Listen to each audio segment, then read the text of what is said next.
आप सुन रहे हैं किसान तक पॉडकास्ट गुड़ की डली। हर सुबह एक मीठी बात। नमस्कार, मैं हूं सनिका और आज की मीठी बात जुड़ी है उत्तर प्रदेश से। देश के लगभग सभी राज्यों में किसान रबी सीजन की तैयारियों में जुट गए हैं। इस बीच उत्तर प्रदेश कृषि विभाग किसानों के लिए कई प्रोत्साहन और सब्सिडी कार्यक्रम सक्रिय रूप से चला रहा है। दरअसल रबी फसल सीजन के लिए योगी सरकार किसानों की समृद्धि बढ़ाने के लिए 92,000 से ज्यादा दलहन मिनी किट वितरित करने की योजना बना रही है।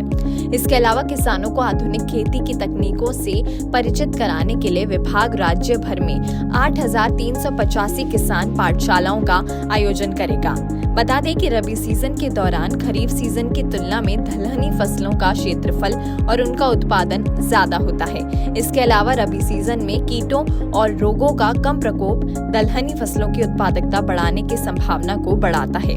रबी के दौरान दलहनी फसलों के उत्पादन को बढ़ाने के लिए उत्तर प्रदेश कृषि विभाग अलग अलग प्रोत्साहन आधारित कार्यक्रम चला रहा है। विशेष रूप से कृषि विभाग दलहन मिनी किट फ्री में बांटेगी।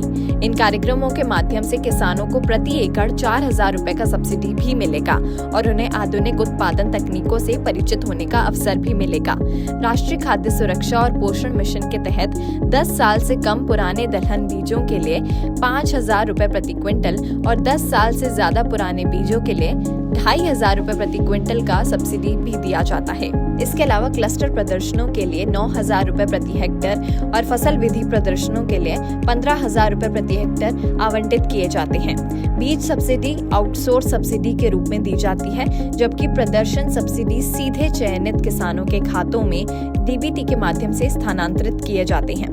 उत्तर प्रदेश के कृषि मंत्री सूर्य प्रताप शाही ने कहा कि राज्य सरकार किसानों को देश की रीढ़ मानती है और उनके कल्याण के लिए निरंतर प्रयासरत है। रबी सीजन में किसानों को उत्पादन बढ़ाने के लिए प्रोत्साहित किया जा रहा है। हाल ही में एक राज्य स्तरीय रबी संगोष्ठी का आयोजन किया गया, जिसमें हजारों किसानों ने आधुनिक कृषि तकनीक सीखी। किसानों को सलाह दी जाती है कि वो बीज जनित और मिट्टी जनित रोगों से बचाव के लिए बुआई से पहले जैव रसायनों और फसल सुरक्षा रसायनों से बीजों का उपचार करें। राइजोबियम क्लचर से बीज उपचार करने से मिट्टी में 20 से 25 किलो नाइट्रोजन स्थिर हो सकता है, जिससे भविष्य की फसलों की लागत कम होगी और उत्पादकता बढ़ेगी। ऐसी और राहत भरी खबरों के लिए सुनते रहिए हमारे खास पॉडकास्ट गुड़ की डली।